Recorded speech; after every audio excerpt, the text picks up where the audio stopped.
Hi everyone, today we will talk about how to fix or how to solve Messenger not opening.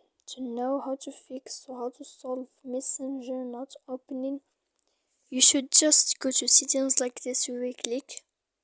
After that, in this page you will go to apps, default apps, app settings.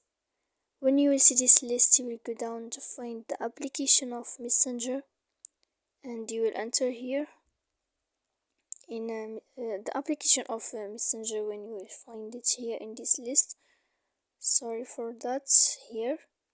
Then in this page you will go to click for stop. After that you will enter to storage. When you will see this page you will click clear cache. Then you will go to click clear data, and after all that, when you will end this, you can update your application. So please don't forget to support us by like and subscribe. See you next time.